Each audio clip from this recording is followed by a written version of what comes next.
Hello, hello. This episode of the podcast is sponsored by italki, which is a really useful and convenient service which you can use to get some English speaking into your life as regularly as you want. Basically, the way it works is that you sign up with italki and you kind of search through all the teachers and community tutors that they have. Teachers generally are slightly more expensive because they will provide you with language tuition in your target language, which I imagine is English, but they have lots of different languages available. And community tutors are not teachers, but they are native speakers of the target language that you're looking for. And they are there to basically talk to you and give you any assistance that they can with your acquisition of the language you're attempting to acquire. And that's great because, you know, if you're motivated and you're slightly autonomous and you're just looking for people to talk to, friendly people who are willing to share their language with you, then that might be a nice option. And generally, that's a cheaper option as well. So, you know, check out italki. It can be a really good way of pushing your fluency, engaging in regular communication, which is just really, really important and useful for taking your English further and further.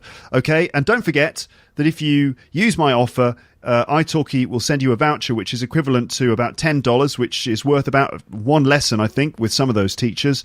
And to get that offer, just go to teacherluke.co.uk/talk or click an italki logo on my website. Right then, so this is a brilliant episode. I'm really happy to present it to you because well, personally, I really enjoyed this one. I think you're really going to enjoy it too. So hold tight, listen to the whole thing. There's part 2 as well, which will be coming soon. All right then, so that's it. Here's the jingle coming right now. You're listening to Luke's English Podcast. For more information, visit teacherluke.co.uk.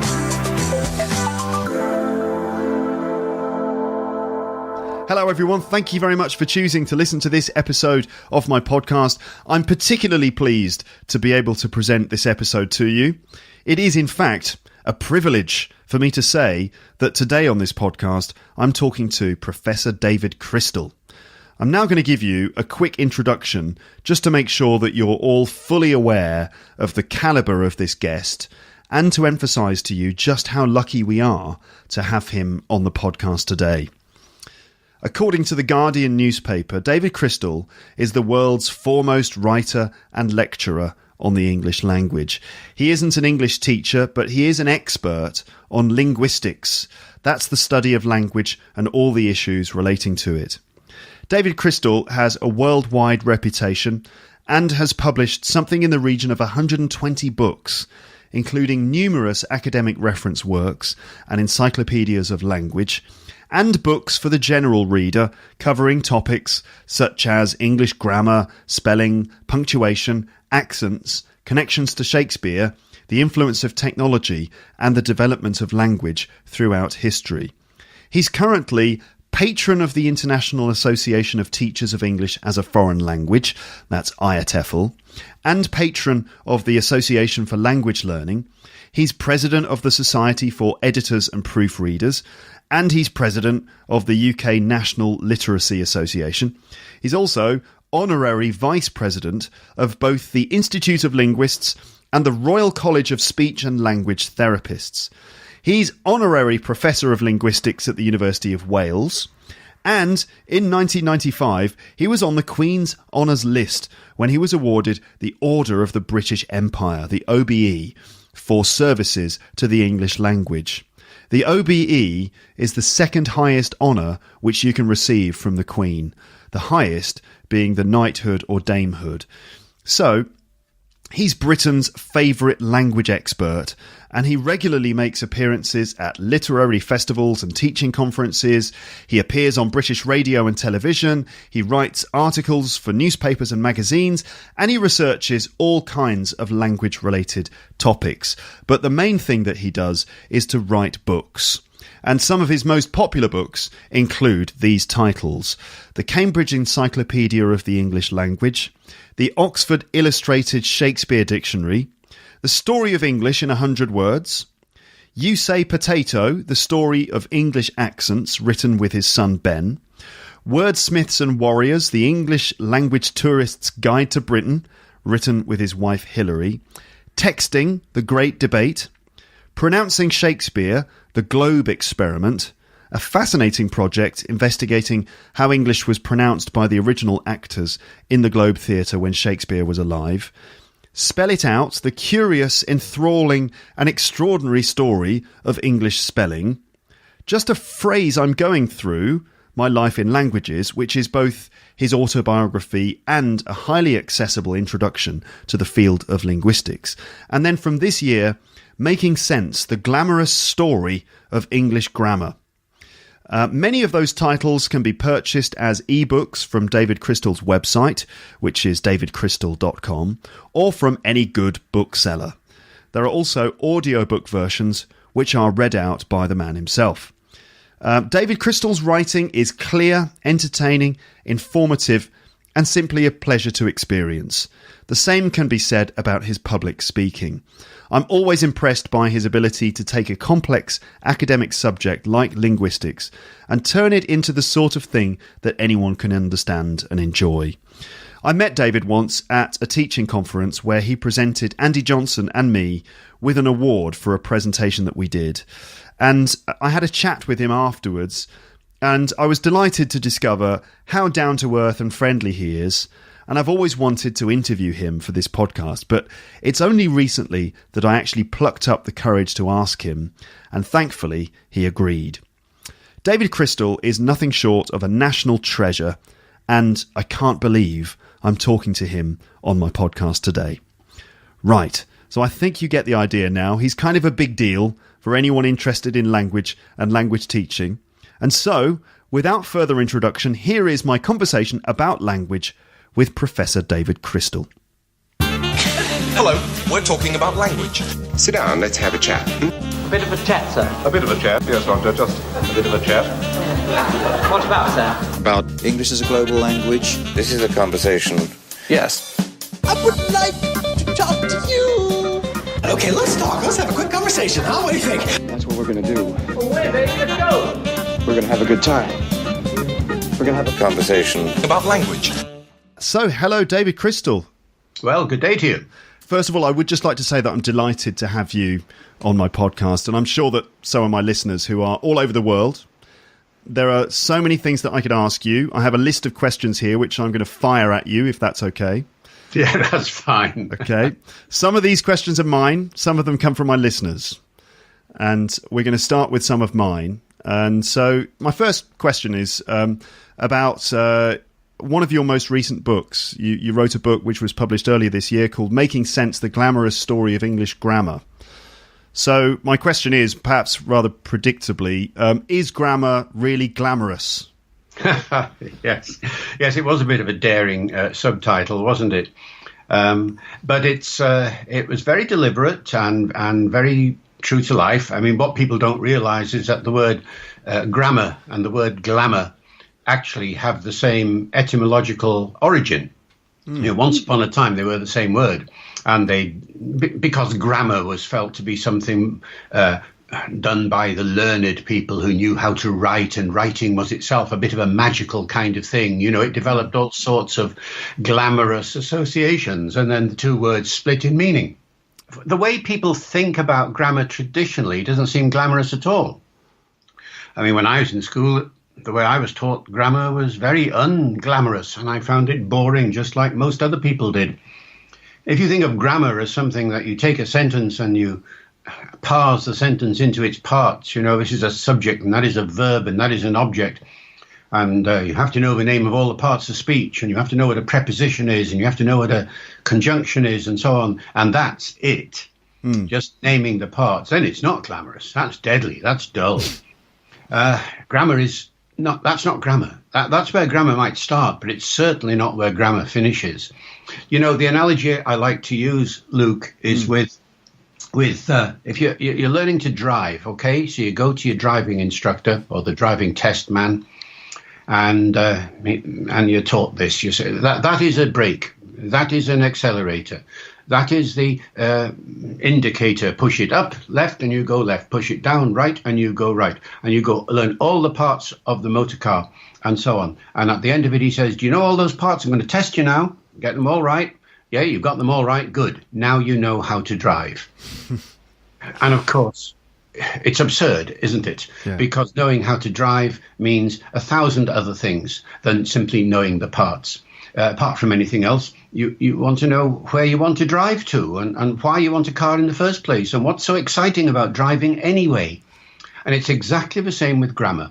If the only thing you know about grammar is the names of the parts of speech and things like that, and you can analyze a sentence very well into its bits, well, where are you going to drive your grammar to? And why have you learnt it? And what's the function of all these bits and pieces you've just been learning? That's where grammar starts. And to make it glamorous, you've got to add 2 dimensions to it. You've got to add a semantic dimension. In other words, you've got to ask of every grammatical question, what does it mean? What does it mean to use an adjective? What does it mean to have a word order of a certain kind? What does it mean? And then the second thing is you need a pragmatic perspective. This is what I talk about a lot in the book. And the pragmatic perspective adds the question, why? Why are you using that particular construction in a particular way? Why did you put an adjective in there? What effect did you hope to gain by using that adjective? And as soon as you start asking the question why, you find yourself out on the streets. You find yourself looking around at the way grammar is used, reading novels and poems and all the exciting things about language, and finding out why the authors wrote their language in the way they did.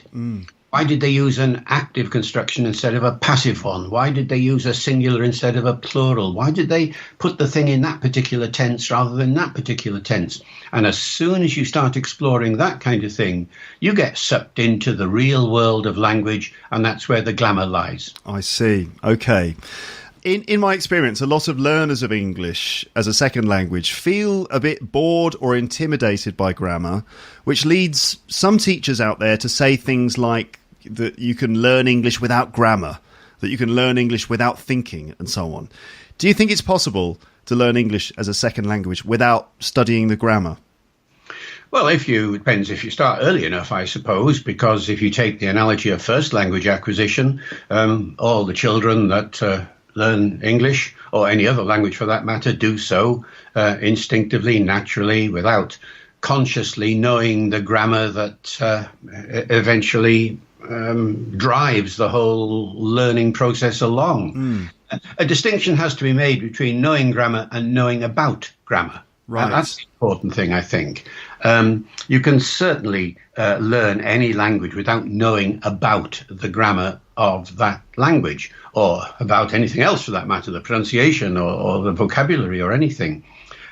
Just by the process of living the language, of being there, of having the opportunity and the motivation and to pick it up in the traditional kind of way. Right. But if you're not in that position of immersion, if you like, then the fact that we're adults learning language means that we have certain cognitive abilities that we don't have when we're kids.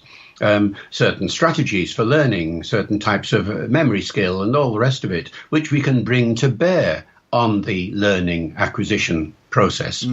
And this is what adult learners like to do. So it actually helps me to know that there is a rule which forms a particular type of sentence in a certain way, rather than having to wait to hear 1,000 examples of it in order to intuitively work it out for myself, you know. Right. And that saves a huge amount of time, especially when there are exceptions to the rules, and there always are. And so that kind of conscious awareness, knowing about grammar, I think is an absolutely invaluable facet of the whole learning process. But once again, it depends how it's done. Yeah. If you're just taught these rules in the abstract, as it were, without seeing how they apply to real life situations, this was always the point behind that old communicative approach to language, wasn't it, years ago? Yeah. Then one can sometimes fail to see the point. The sort of thing I'm thinking of is, if you're taught all the tenses at once, for instance, Right. and you're very good at switching between the present tense to the past tense and knowing all about the present perfect and things like this, and you've got it all up by heart in your head and you know all the rules and everything. or you've learned how to change an active into a passive and a passive into an active, and you know the rule and it's in your head and you think you've learned it. Well, you haven't, because until you know when and why and where actives as opposed to passives are used and vice versa, and when and why and where present tenses are used as opposed to present perfects and so on and so forth, then you haven't really begun to understand those rules at all. Okay. Now, I know that you're not actually an English teacher, but do you have any tips for learners of English who would like to improve their grammar? No, I don't. I mean that is the serious point. I am not a teacher. I have never worked in a classroom, ever, teaching English, or any language for that matter, to little ones or to medium-sized ones or to big ones. My English teaching experience is entirely a matter of, first of all, teaching English, teaching about English to teachers who are on in-service courses or whatever it might be, or going around the world and talking to groups of teachers in the various places I end up in. Yeah. And secondly, doing a fair amount of observation in classrooms as I get the opportunity to do so, and seeing how teachers work. And if I have any tips at all, it's based upon simply observing what I've seen teachers do. So I don't have my own personal experience of offering tips, other than the obvious linguistic-y kind of tips that come from me as a linguist. Right. Namely, if you're teaching something, you have to know what it is, and that means knowing as much as possible about what the English language is, how it works, how it changes in particular, keeping up to date with what's going on. Right. Remembering that the language of the classroom is not necessarily the same, or the language of the textbook, for that matter, is not necessarily the same as the language that your students are going to encounter in the 90% of the time when they're not with you in class, but are outside in the real world, online, for instance, and being aware of the differences in language that you encounter there. You know, that kind of general advice is what I often say, but it's not the same as knowing as a tip for teacher in the usual sense. Right. But I think your advice, or, you know, the things you say about really getting under the skin of grammar and finding the glamour of it, being that, you know, you've got to see the purpose, you know, the reason why a certain bit of grammar is used. I think that's something that learners of English can take, and, you know, for example, to realise that when you're studying grammar, you've got to constantly look at examples of it being used in context, and to kind of understand the reason why a particular form is being used, which kind of informs you as to, you know, the function of these bits of language that you're trying to, acquire yourself. So kind of looking at language in examples and in context. Yes, and it does help, especially when you realise that a lot of these answers aren't immediately obvious. I mean, it's perfectly obvious, for example, why you should use a plural rather than a singular noun. I mean, because the distinction between one and more than one is a pretty obvious thing that and hardly needs to be told about. But it's a different matter when you take a distinction like, say, between active and passive, and you say to people, why do you use the passive? I mean, if you take two sentences like the cat chased the mouse and the mouse was chased by the cat, the two sentences mean the same thing.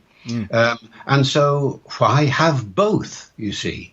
And exploring the reasons for the passive rather than the active takes us into an interesting semantic world and an interesting pragmatic world that isn't immediately apparent. You know, you have to realize that the reason for the passive is that it enables you to talk about an action without having to say who did it. Right.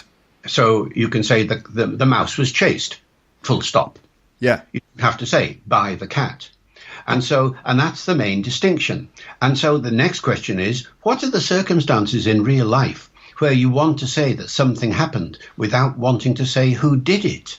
And now you find yourself going into a world where people want to be impersonal, where they want to avoid responsibility for, saying what an action is and all that. You know, You walk down the street and you see a sign saying entry prohibited. Right. That's passive. You don't see a sign saying, I am prohibiting you, or we are prohibiting you. You know, what is going on there? Why does the writer of that sign want to use the passive? Why are they not identifying themselves? Right. And that's when it starts getting interesting. Yes. Yes, it's absolutely fascinating. You recently wrote a political history of grammar in the UK as a supplement to Making Sense. And I wanted to ask you about the way in which people's relationship with language, with grammar, has changed over the years. At this point now, what relationship do you think the average British person has with grammar today, in your experience? Yes, the context of this is that when I did the first draft of the book, I included a number of chapters on the political history of grammar in the UK in particular. And the publisher said, hang on a minute, this book is going to be sold in America, where they're not interested in the political history of grammar in the UK and other parts of the world. And he was right. And so what I did was I revised the book to the shape it's in, as you've seen it now. Thought, now what shall I do with those historical and UK-orientated chapters? So I thought, well, I'll publish them separately. I mean, obviously not in the conventional way, because who would publish 2 or 3 chapters of an X book, as it were? But I put them online on my website, and that's where anybody listening to this podcast will find them. And what they do is they summarize the situation that's taken place over the last half century or so. So fast back to the 1950s and early 60s, when grammar was being taught in British schools, and we were all learning about subjects and verbs and objects and prepositions and things like that, and getting examined in our 16-year-old examinations, in presented with sentences and told to identify the parts of the sentence and all that sort of thing. And then in the mid-60s, all that went out completely. So for the next 2 generations, kids went through most schools, not all. There were always a few that did retain an interest in grammar, but in most schools you went through and you didn't get any grammar teaching at all. Yeah. And therefore these people, these kids who have now grown up and are in their middle ages or even older, some of them have become teachers, of course, and they've never been taught grammar at all. And so you got this curious situation which still exists but was very strong in the 1980s and 1990s. 2 constituencies, one group of people, one group of teachers who'd had learnt grammar in the old style, and another group who had learnt no grammar at all. And they were all teaching in the same school, and teaching the same kids. And there was this complete distance between the 2 constituencies. And then in the 1990s, along comes the national curriculum.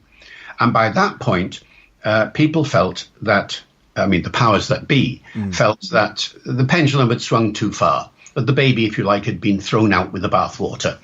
There were teachers who didn't know what a preposition was. I mean, that's absurd. That's like trying to do chemistry and not knowing what oxygen is or something like that, Gone too far.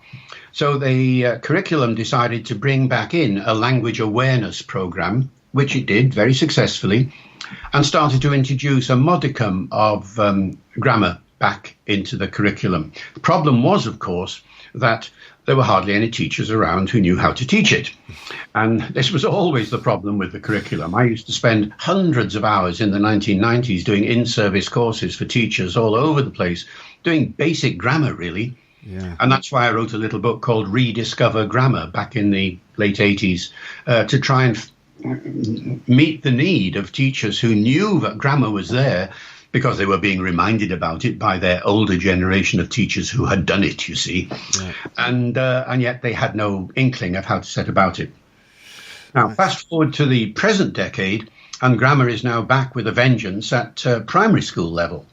So that you get these new SPAG tests, as they're called, spelling, punctuation and grammar. And the kids are now once again being invited to take these little exams around about age 10, where they are given a set of sentences and told to identify the preposition and all the rest of it.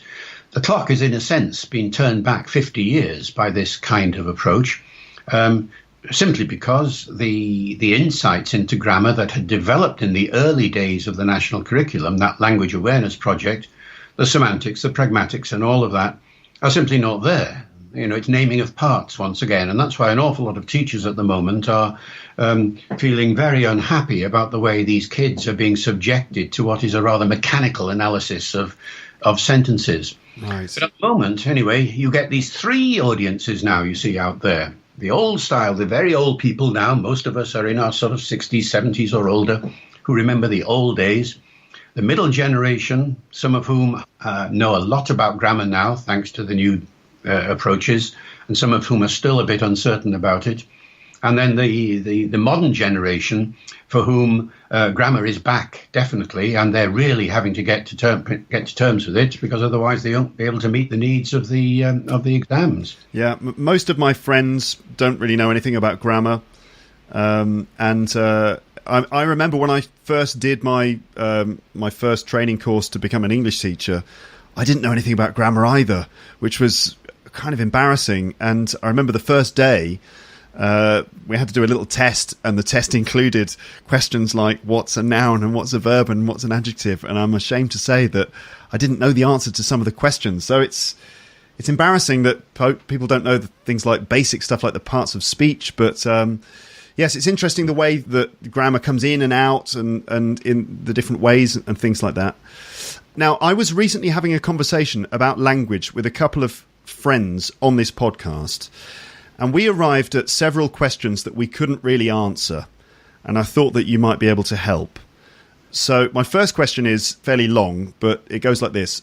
People often complain about the so-called decline of the English language, citing things like poor grammar and punctuation, spelling, acronyms or text speak as evidence that standards of English are slipping. Do you agree? Are standards of English declining, and how do we even measure that?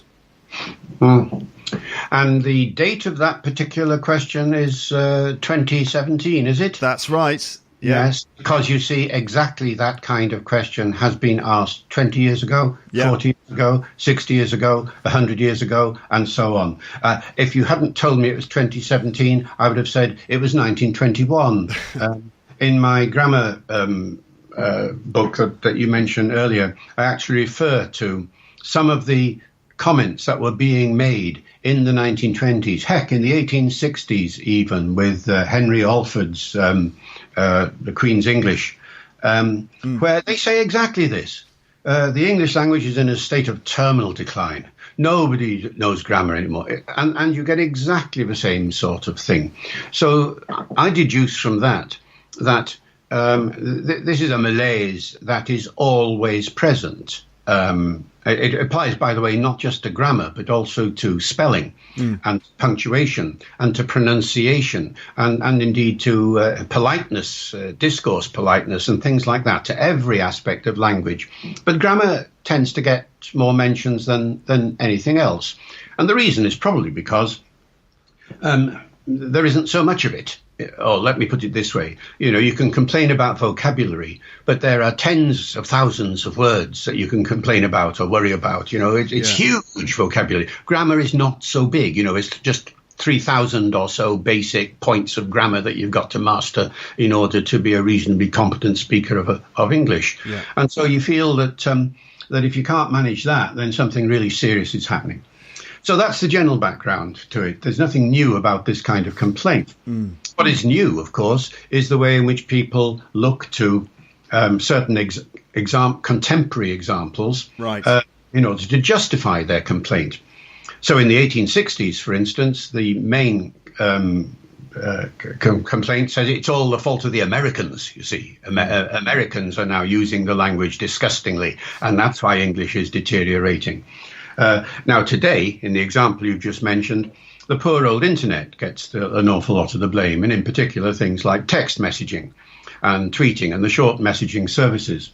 And people who really should know better and who've never bothered to study the subject will immediately blame what they sense to be a reason for what they perceive to be a decline. Right. Now, when you actually go and start studying these things like text messaging, what you find is that there's no correlation whatsoever between the sorts of issues that people think of as are a sign of decline and the sort of thing that actually goes on in text messaging and the internet generally. When you actually ask people and say to them, what precisely do you mean by decline? Give me an example of a feature that is declining. They will usually cite the old prescriptive rules about English. about, you should never end a sentence with a preposition, or you should never split an infinitive, or, you should never use one thing rather than another. Yeah. In fact, rules that go back 200 years and the English language has survived perfectly well, even though people have been breaking these so-called rules quite regularly ever since. Yeah. Those are exactly the examples that we were talking about, actually. Those. Yes, and to take an example, you see, of follow that one up, never end a sentence with a preposition. So now we're talking about examples like, this is the man I was talking to, rather than this is the man to whom I was talking. Yeah. Any modern person with a grain of sense realizes that what the distinction is here is a stylistic distinction, that to whom is much more formal than who to, which is much more informal. And this goes back to the days when the only correct kind of English was thought to be the formal kind. Well, I think we should have got past that stage by now, and especially as, when you point out, that the informal usage, this is the man I was talking to, has actually a history that is as old as the English language. You can trace it back to Anglo-Saxon times. And then you find it in Shakespeare, for instance. So in the most famous speech in the language, to be or not to be, that is the question, yada, yada, yada, yada, or fly to others that we know not of, full stop. Shakespeare ends sentences with prepositions a lot of the time. Now, when you see that it's in literature like that and it has this ancient history, it's a huge puzzle to me to understand why the prescriptive grammarians of the 18th century decided to take against it in the way that they did. But the mindset of the time was such that they could only see that one kind of English was valued, that other kinds of English were not. People used to point out to them, these early grammarians, and said, look, Shakespeare ends a sentence with a preposition, to which the answer was, well, there you are, you see, even Shakespeare gets it wrong. And if even Shakespeare gets it wrong, what chance have you lot got? Right. You won't make that mistake if you follow my rule, you see. And that kind of mindset is still around today. Yeah, okay. What people often say along these lines is that they say it's the death of the English language. I actually Googled that today, the death of the English language. And I found all these blog articles and articles on things like the Huffington Post and stuff, people writing about, language decline and the death of the English language. And I was wondering, has a language ever completely died out due to what people call declining standards? Oh, yes. The endangered languages of the world are often illustrate that very situation. Now, an endangered language is a language which is spoken by so few people that it is likely to die out in the near future. Right. And what people sometimes don't realize is that almost half of the languages of the world are now seriously endangered in that way. That's 3,000 or 4,000 languages out of the 6,000 or so languages that there are out there. But those languages are under threat, not necessarily because people have been sort of using them badly, right? No, but the point is that the reasons for them being endangered are many different reasons. Of course, in some cases it's a kind of linguistic genocide, forbidding your language to be used. In some cases it's opting to use a different language because it offers you a better quality of life, for instance, and so your own ancestral language dies away. There are all kinds of reasons. But the point is this, that when a language is endangered, when another language comes along and starts taking over the functions of that language, what you do find is that people then no longer find themselves able to use the language in the wide range of ways in which they had previously used it. So, for example, to take my other language, Welsh, Welsh has been an endangered language. It's actually rather successful at the moment because of all the activism that has gone on in relation to Welsh.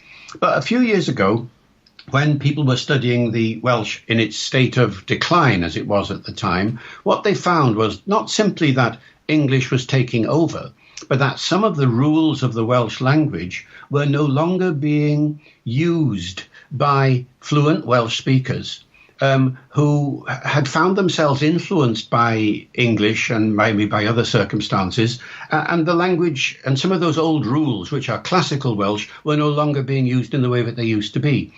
And so that kind of situation, you do get a sense that the structure of the language is declining a little bit. Not just grammar too, you see, Luke, but vocabulary as well. This is a much more common experience, isn't it? You listen to a foreign language being spoken, you suddenly hear all these English words coming up in the middle of it. Yeah. You know, and people talk about Spanglish and Franglais and Wenglish, meaning a Welsh mixed with English. And you suddenly realise that an awful lot of the people who supposedly speak the language actually don't have as wide a vocabulary as they used to have, because they're now using the English word instead of the traditional word. And so these are signs of decline, definitely. But there is no hint of that in relation to English. You see, English, on the contrary, is growing from strength to strength in terms of vocabulary, in terms of new varieties of the language, new stylistic forms, new contexts in which it's used. Heck, it couldn't be otherwise for a global language spoken now by 2.3 billion people around the world to be in any sense near death. Right. So I suppose what people really mean when they say the death of the English language is they just mean that it's changing, that it's the sort of the death of the language as it stands at this particular moment, that it's changing. It's not going to suddenly die out and stop being used. It's just that it's changing in some ways. And I suppose people feel a bit kind of threatened or insecure by the idea that the language which they love so much, which they use, which they're trying to get a grip on, is sort of, you know, morphing and, you know, evolving all the time. Well, that's a very different situation. That's a curious use of the word death, then, isn't it? Really? Yes, I think so. But I guess that they're using it wrong. Really, I disagree. I don't think that it's death. I think it's just change. Yeah, language change is undoubtedly the shibboleth for a large number of people. And if they want to go and talk about death, well, you can't stop anybody doing anything these days, can you? But it's an irrelevant concept. Yes, change is always there. Change there has always been. The only languages that don't change are dead ones. A living language inevitably changes and goes in all sorts of unpredictable directions. You can never predict the future of a language because of this proliferation of contexts in which it hasn't yet been used in. And then one day it's going to be used there, and suddenly you're doing things you never dreamt that you were going to do. Change is an inevitable feature of a living language. It bothers people, though, doesn't it? I mean, you know, for example... Well, it bothers some people. It doesn't bother me. No. Well, that's one of my... A lot of people are like me, you know. Yes. It does bother a few people. Some people don't like change at all, you know. They don't like change in the way the street signs are there. They don't like change in art. They don't like change in music. Well, there are some people like that, but I suspect that most people are a tad more flexible. Yes, I mean, it doesn't bother me either. But what does bother me is when people get so kind of upset and uptight about it, because I think that they haven't fully...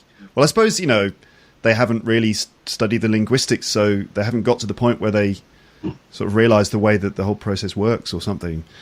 Now, my mate Paul often says, as a bit of a joke, that because there are more non-native speakers of English in the world than native speakers, that we're actually the ones who are using the language incorrectly.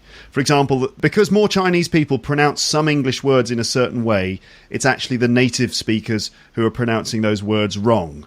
Now, does he have a point, or is he just talking nonsense like he usually does? Well, he's not talking nonsense in one sense, and he is in another. His error is to use words like right and wrong, and correct and incorrect. His perception that there are more English speakers in the world that are non-native than native is absolutely right. I mean, for every one native speaker in the world, there are now 5 non-native speakers who are speaking English to a reasonable degree of fluency. And so what we have is a situation which is now global, that once upon a time was just national. So would Paul say the same thing about the different dialects that are around England, for instance? So up in the north, they say one thing. Down in the south, we say another. Up in the north, they say, I was sat here. Down in the south, they say, I was sitting here. Now, is he going to say that up in the north, they're wrong, and down in the south, they're right? Well, he might do, but a more sensible approach would be to say, well, no, we're simply talking about two communities here who speak English in a different kind of way. They're both right in their own individual circumstances. One is called standard English, of course. The other is called non-standard English. But non-standard English has its justification, especially when you're talking about millions of people who use it. Now, transfer that argument to the world stage. We need a standard language because a standard promotes intelligibility. That's what standards are for. And the bigger a language gets, the more that standard is needed. So around the English-speaking world, standard English exists primarily in its written form, and then there are quite a large number of people who speak standard English because they've been taught to do so. At the same time, there is around the English-speaking world a huge number of regional dialects, international now as well as national. So we're talking about Indian English and Singaporean English and Ghanaian English and Nigerian English and so on. And within those communities, a number of different sub-dialects of English in the Caribbean, for instance, many different kinds of what we might call Jamaican English coexisting side by side, reflecting different community backgrounds. Now, you can't start talking about right and wrong in these circumstances. The terms have no meaning anymore. What you can talk about only is different varieties of the language, each of which is appropriate to its individual circumstance, would be inappropriately used if they were outside of that circumstance. Now, that's the principle.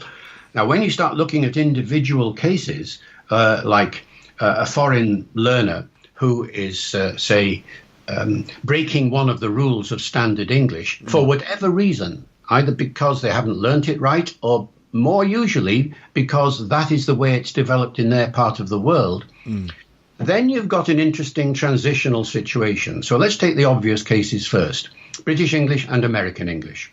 So we say it's a quarter to 4. A lot of Americans say it's a quarter of 4. So they're wrong, are they? And we're right, are we? You see the problem. We wouldn't say that anymore. Once upon a time, people in Britain might have said that when America was just coming out of a war with Britain and we didn't like them very much. But you can't any longer say that something is wrong when it's spoken by 200 million or more people, many of whom are as educated or as better educated as we are.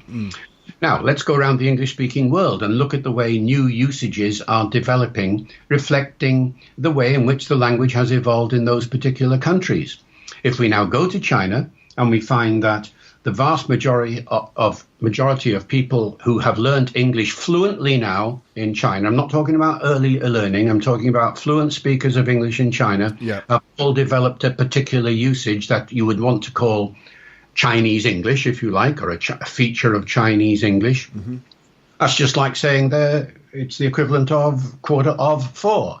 And now you either respect it or you reject it. That's a personal point. But the point is that if you've got the Chinese Prime Minister over here making a big trade deal with us and he uses a Chinese feature of grammar, are we now going to say, oh, my dear chap, we're not going to trade with you because you've used a local feature of grammar? No, we're not. We're going to respect it and realize that there are differences emerging in these new Englishes around the world that we just have to learn to live with. In the vast majority of cases, there is no problem of intelligibility at all, you see. Yes. If these guys say informations, where you and I would say information, we know exactly what they mean. It's not a problem of intelligibility. It's simply a problem of a second language feature having come to be used by the majority of people, maybe all the people in a particular type of community. And interestingly, when you study a word like informations, you find actually that it is historically the case in English, British English as well. Chaucer says informations, for instance. So it's not a question of right and wrong, it's a question of whether it's intelligible or not. It's a question of whether it's appropriate or inappropriate in the circumstance in which it's used. And the two criteria that we use are, first of all, intelligibility. Do we understand you? And secondly, the question of identity. Why are you speaking like that? Because we are who we are. Why are you American speaking in the way you speak? Because we're American. Why are you speaking like that in Britain? Because we're British. Why are you speaking like that in China? Because we're Chinese, and so on. Now, every place in the world where English has come to be adopted, and that means virtually everywhere these days, it is almost immediately adapted to reflect the locale, especially in vocabulary, because, the local fauna and flora and the myths and legends and the food and drink and all the things that make, Nigeria or Singapore or China or Denmark or wherever what it is going to be reflected in local terms and idioms and cultural expressions, and to some extent pronunciation and grammar as well, but mainly vocabulary. That shows the identity of that particular part of the world. And so English globally is always in a certain tension between the need for intelligibility, we have to understand each other, at the same time as the need for identity. We want to not lose our identity in a global anonymity. So how could my students apply this to their attitude towards the way that they're learning English? I mean, for example, my French students who I teach in my classes often feel bad about their pronunciation, and they feel, a little bit ashamed and embarrassed about it because it's so French, they say. I understand everything they say, but they're quite hung up on the fact that they sound so French. Like, for example, that they can't pronounce TH sounds, in words like strengths, clothes, 33, and so on. And it seems impossible for them to fix it, and they feel bad about it. So do they need to feel so bad about the fact that they speak with such an easily identifiable French accent? Yeah, this argument often comes down to accent. We've not talked about that at all, notice, in the last 5-10 minutes. It's about grammar and vocabulary and things. Now, when you start talking about accent, we're dealing with a very different sort of set of circumstances. We're dealing with a certain kind of ability. Some people are good at accents, some are not. The bottom line is this, that once upon a time, yes, they would have felt bad about it because an awful lot of native speakers would have said, you are speaking English badly. It's wrong. And they would make them feel really inferior. And that isn't so long ago. And actually, there are still people around the English-speaking world where you will find that attitude still. It's such a shame, simply because now there is no such thing as a single, universally used, educated accent, as there was once upon a time. Yeah. RP, received pronunciation, if that's the accent they're thinking of, is spoken by less than 2% of the population of England. It is a minority accent, always has been a minority accent, but of course a very powerful one used by, the Queen and all the rest of it. But when you actually look at RP around the English-speaking world, you find that it's important because it has a tradition behind it, but it's minuscule compared with, say, American English and Indian English and all the other accents that you find out there. And so it isn't any longer possible, really, to condemn an accent simply on the grounds that it doesn't match up to the traditional standards you associate with received pronunciation. You have to treat it in its own terms, as an index of local identity, so long as it doesn't interfere with the need for mutual intelligibility. Remember, it's that argument once again, balance between the two things. So when somebody says, I don't think my accent is very good, and I understand every word they've been saying, then my reaction to them is, develop a different mindset, person. Start thinking more positively about all this. And if they say, I don't speak received pronunciation, my answer to that is, well, nor do I. Yeah. The accent that people are listening to now is not RP. Hello, I could speak RP for you if you like. I certainly could. I'm not very good at it, but you know what I mean. No, my accent is a mix of my background. It's partly Northern, it's partly Welsh, it's partly educated RP. It's a mix of all sorts of things. And I am the norm these days. Mixed accents are the norm everywhere. And so the first thing you have to do is try and get the facts across to your students that English accents are now much more mixed than they ever have been in the history of the English language, that there are now hundreds of millions of people who speak English in distinctively different ways. They're still mutually intelligible, but nonetheless they're proud of their local accent because of the way it represents to them the identity of who they are, just like Scots people are proud to sound Scots and Irish people are proud to sound Irish. Well, why aren't French people proud to sound French? What is it about the mindset of you French people that makes you feel that? If I'm learning French, look at the other way around. I learned French when I go to France and I speak French with my not very good French accent, it doesn't bother me at all, so long as I'm making myself understood. I want to sound British. I am British in my French. Of course, I will get beaten up by certain French people who will say, your French is terrible. But there we are. I mean, there are always people like that. But you have to get over that somehow.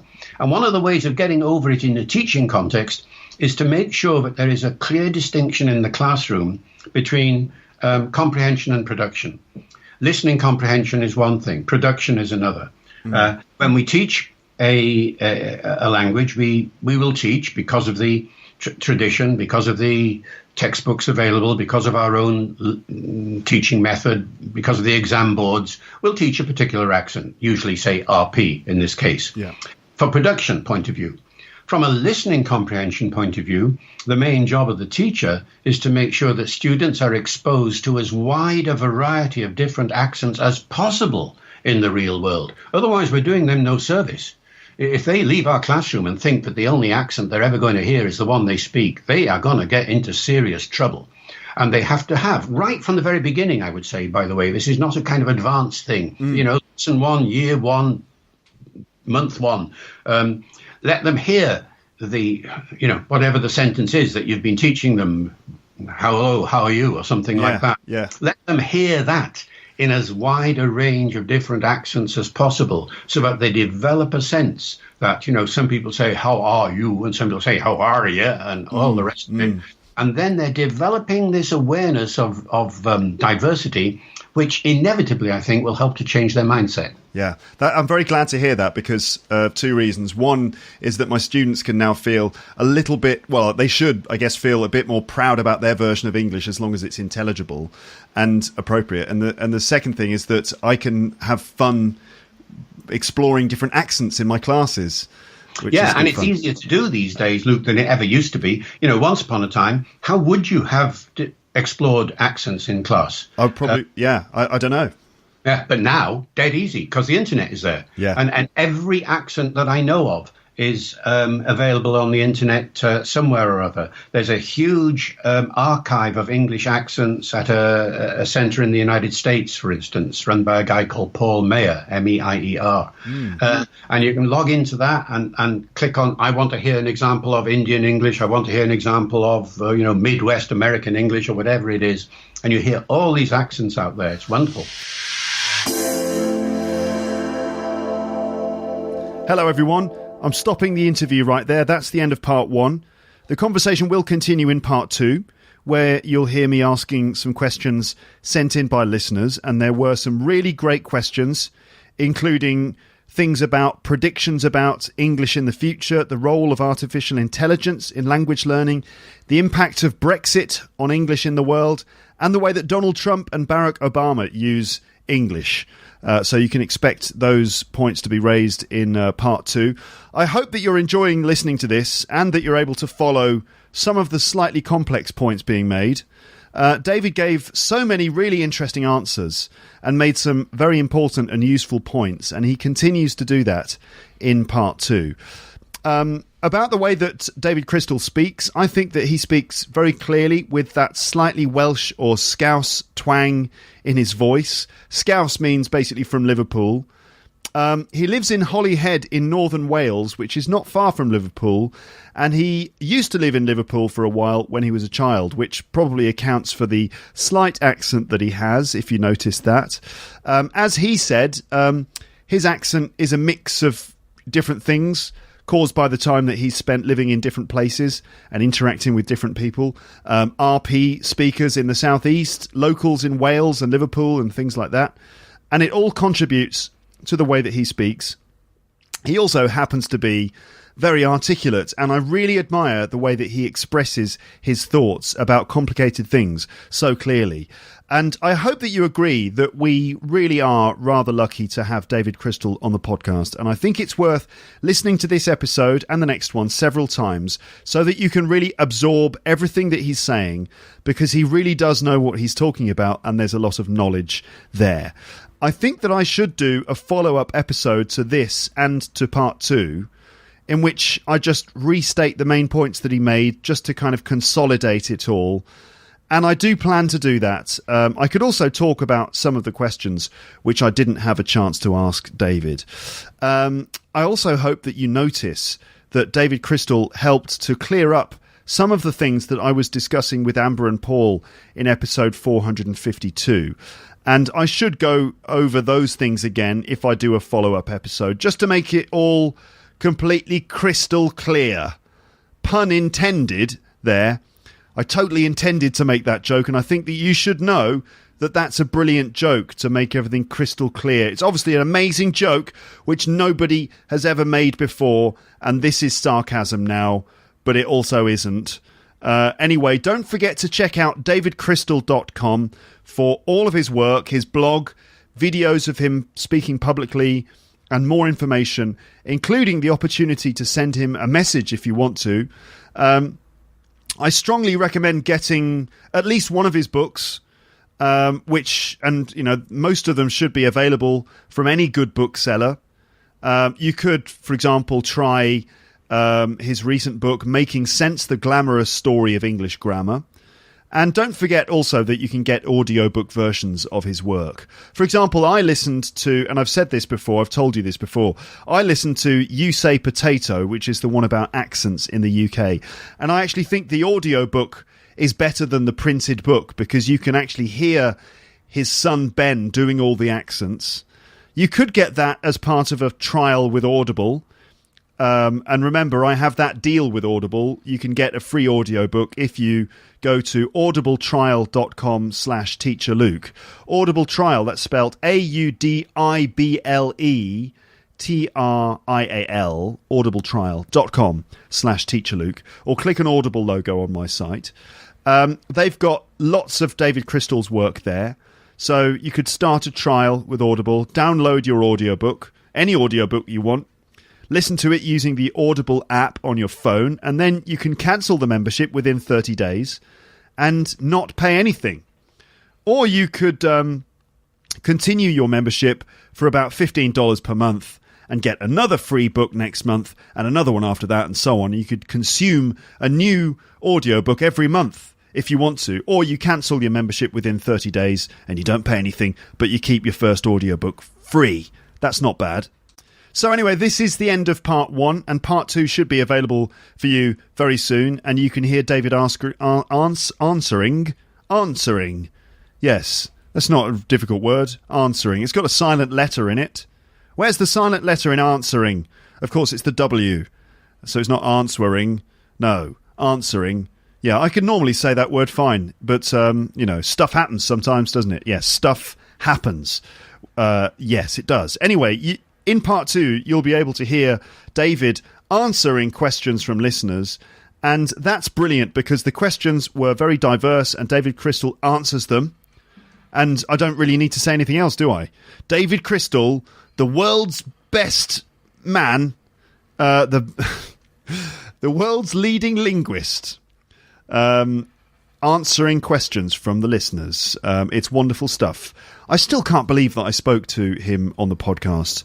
I think it's amazing. And I think I need to contact other awesome people for interviews on this podcast. And I'm kind of creating a list of other people that I could invite onto the podcast soon. Thank you very much for listening all the way up to the end at this point. Don't forget to join the mailing list to keep up with every new episode and to get convenient access to the page for each one, where you'll find various bits of supporting information, transcripts, links, videos, and the wonderful comments section.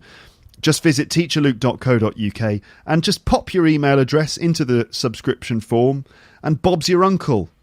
All right? My site looks best on a computer. It still doesn't work very well on a mobile because I've got too many items in the menu. You have to keep scrolling down through all the menu items before you get to the actual content. Anyway, I look forward to reading your comments in the comments section. Actually, just before we wrap this up, I've got a reminder. One reminder. Yeah, a reminder for you, and that is about Lepster meetups, because the phenomenon of Lepster meetups is growing, it's spreading around the world. So first thing is that listeners to this podcast are still getting together and spending time socializing in English. In Moscow, there is a group that hangs out every Sunday evening, and their Facebook group is called Conversational English for Free Moscow LEP Club. You could find that on Facebook. They're also on VK as well. Probably got a similar name on VK. You just search for like Moscow LEP or Conversational English or something. Conversational English for Free Moscow LEP Club. Also in St. Petersburg. Let me start that again. What's wrong with you, Luke? All right. Also in St. Petersburg, there is a similar group which gets together on Sundays. And you can find them on Facebook by searching for SPB Lepster's Conversational Club. Also on VK, I would imagine. I understand that they also have get-togethers on Sundays, and there are some friendly people getting together, speaking in English, doing things like playing games and generally having fun. Get involved. There are some nice people there, including people like Christina from Russia, who won the Luke's English Podcast Anecdote competition last year, and she often takes part. So friendly people, speaking English, playing games, hanging out. Get involved. Lepsters in Tokyo have got together a number of times, and I attended one of those get-togethers in April and did some stand-up in front of, 60 people. You can hear all about that in my Trip to Japan episodes. In fact, it's part 2, the Trip to Japan part 2. Also, recently, a group got together in Prague in the Czech Republic and had a meet-up and a conversation. It sounds like it was fun. In fact, you can hear their conversation because it was recorded and published on Zdenek's English podcast. So if you actually want to hear the conversation they had as part of their Lepster meetup, Alexander from Russia joined them. And it was quite a diverse group with Zdenek from the Czech Republic and a couple of others. One guy, I can't remember his name, who's half Czech, half French. A Japanese Lepster was involved as well. A really nice group of people got together, and you can listen to their conversation because it was published by Zdenek on his podcast. You can find Zdenek's English Podcast by searching for Zdenek's English Podcast, or alternatively, just go to the page for this episode and you'll see a link where you can find all of his episodes.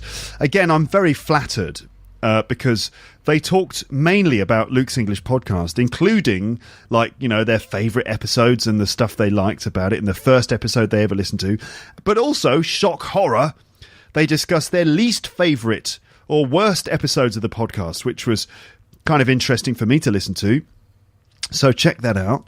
Also, if you're in Spain, I have heard rumour that there will be at least one meetup group getting together somewhere, sometime soon, somewhere in Spain. So, stay tuned for more information on that. If you are thinking of setting up something similar, if you want to do your own meetup group where you can get together and speak English and make friends and stuff like that, then let me know, because I can publicise it on the podcast and get the word out to the general public. All right, so that's that. That's my little sort of reminder announcement about meetup groups that are getting together. Thank you very much for listening.